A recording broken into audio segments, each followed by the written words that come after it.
ભારતમાં કોરોનાના active case 57 ને પાર। જાણો ગુજરાત સહિત અન્ય રાજ્યોમાં શું છે રાજ્યની સ્થિતિ। ગુજરાત સહિત દેશભરમાં ફરી એકવાર કોરોનાના કેસ રેકોર્ડની ગતિ વધી રહ્યા છે। આજે રવિવાર સવાર સુધીના આંકડા મુજબ ભારતમાં સક્રિય કેસોની સંખ્યા 57થી પાર થઈ ગઈ છે, જ્યારે ગુજરાતમાં પણ કોવિડ ચિંતા વધારી છે। Corona reentry in India. માત્ર ગુજરાતમાં જ નહીં પણ દેશભરમાં ફરી એકવાર માથું ઉચકી રહેલા કોરોના આપણી માટે એક ચિંતાનો વિષય બની રહ્યો છે। ભારતભરમાં ફરી એકવાર કોવિડ-19ના કેસ રોકેટની ગતિ વધી રહ્યા છે। આજે રવિવાર સવાર સુધીના આંકડા મુજબ ભારતમાં સક્રિય કેસોની સંખ્યા 5700થી પાર થઈ ચૂકી છે, જેમાં છેલ્લા 24 કલાકમાં દેશભરમાં 391 જેટલા નવા કેસ નોંધાયા છે, જ્યારે મધ્યપ્રદેશ, મહારાષ્ટ્ર, કેરળ અને તમિલનાડુને મળીને કુલ 4 લોકોની મોતની પણ માહિતી મળી રહી છે। આ ચિંતાજનક અને ગંભીર કોરોના મુદ્દે કેરળ હાલનું સૌથી વધુ અસરગ્રસ્ત રાજ્ય છે, જ્યાં એક જ દિવસમાં કોવિડના 127 નવા કેસ નોંધાયા છે। ત્યારબાદ આ હરોળમાં ગુજરાત, પશ્ચિમ બંગાળ અને દિલ્હી પણ આગળના સ્થાને છે।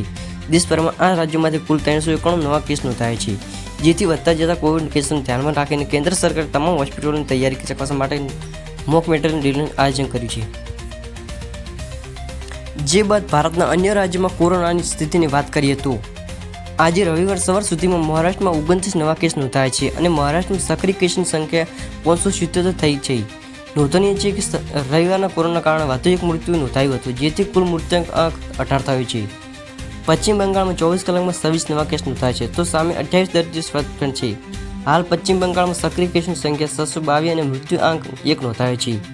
દિલ્હીમાં રવિવારે 33 નવા કેસ નોંધાયા છે, જેથી સક્રિય કેસની સંખ્યા 665 થઈ છે, ત્યારે 1 જાન્યુઆરી 2024થી અત્યાર સુધી 7 મૃત્યુ નોંધાયા છે।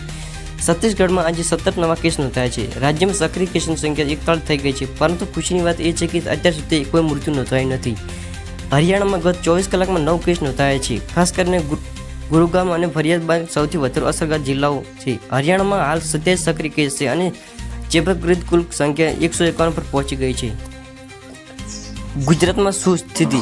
ગુજરાતમાં કોરોનાની સ્થિતિની વાત કરીએ તો ગઈકાલના રિપોર્ટ મુજબ 24 કલાકમાં 170 નવા કેસ નોંધાયા હતા, જેથી હાલ રાજ્યમાં એક્ટિવ કેસની સંખ્યા 717 છે, જેમાં અમદાવાદમાં એક દિવસમાં 28 નવા કેસ, રાજકોટમાં 10 વર્ષના બાળક સહિત 9ને કોરોના તથા વડોદરામાં નવા 11 કેસ નોંધાયા છે। 23 દર્દીઓ હાલ હોસ્પિટલમાં સારવાર હેઠળ છે। બીજી તરફ 694 દર્દીઓ હોમ આઇસોલેશન હેઠળ છે। સારી વાત એ છે કે 68 દર્દીઓ કોરોના આપી છે। વૈજ્ઞાનિકોનું ચોંકાવનારું નિવેદન। આ તમામ આંકડો વચ્ચે વૈજ્ઞાનિકોએ એક ચોંકાવનારું નિવેદન આપ્યું છે કે કોવિડ-19 હવે સ્થાનિક બની ગઈ છે અને તેના હળવા ચેપ સમયાંતરે આવતા રહે છે, જ્યારે ડોક્ટરોના અધિકારીઓના જણાવ્યા અનુસાર કોવિડ-19 હવે ગભરાવાની જરૂર નથી। દેશમાં હાલમાં એક્ટિવ કેસમાં મોટા ભાગના કેસ હળવા છે અને તેમની ઘરમાં જ સારવાર કરવામાં આવી રહી છે। અમદાવાદ ઓટોમાં આરોપી અને પોલીસ વચ્ચે ફિલ્મી દ્રશ્યો સર્જાયા હતા। અભિષેક ઉર્ફે શૂટરને પકડવા જતા ફિલ્મી દ્રશ્યો સર્જાયા હતા। સીએમ આવાસ યોજનામાં ક્રાઇમ બ્રાન્ચ આરોપીને પકડવા ગઈ હતી। આરોપી ફ્લેટની ગેલેરીમાં ચડી ગઈ આત્મહત્યાની ધમકી આપી આરોપી અભિષેક હથિયાર અને ફાયરિંગના ગુનામાં સંડવાયેલા છે। ક્રાઇમ બ્રાન્ચની ટીમ આરોપીને સહી સલામત નીચે ઉતારવા જહેમત કરી। પોલીસ અને આરોપી વચ્ચે 3 કલાક ફિલ્મી દ્રશ્યો સર્જાયા હતા અને ભારે સમજાવટ બાદ આરોપીની ધરપકડ કરવામાં આવી હતી। આરોપી ઊંચી ઇમારતની ગેલેરી પર ચડી ગયો હતો અને નીચે કૂદીને આત્મહત્યા કરવાની સતત ધમકી આપી રહ્યો હતો। પોલીસ અને ગુનેગાર વચ્ચે લગભગ 3 કલાક જેટલા સમય સુધી ફિલ્મી દ્રશ્યો જોવા મળ્યા હતા। પોલીસ દ્વારા સતત આરોપીને સમજાવવાનો પ્રયાસ કરવામાં આવી રહ્યો હતો, જ્યારે આરોપી કોઈપણ રીતે સમજવા અને સરેન્ડર કરવા તૈયાર ન હતો। જ્યારે બિલ્ડિંગની નીચે પણ ફાયર કારમી નેટ લઈને ઉભેલો જોવા મળી રહ્યો હતા, જેથી કરીને ગુનેગાર સલામી લગાવે તો તેને સલામત રીતે પકડી શકાય। બીજી બાજુ ગેલેરીમાંથી પણ પોલીસ કર્મચારીઓ દ્વારા તેને સતત સમજાવવાનો પ્રયાસ કરવામાં આવી રહ્યો હતો, જ્યારે તેની ઉપરની બાલ્કનીમાંથી પણ પ્રોટેક્શન હૂક અને દોરડો વડે કર્મીઓને નીચે ઉતારી તેને પકડવાની તજવીજ કરી રહ્યા હતા।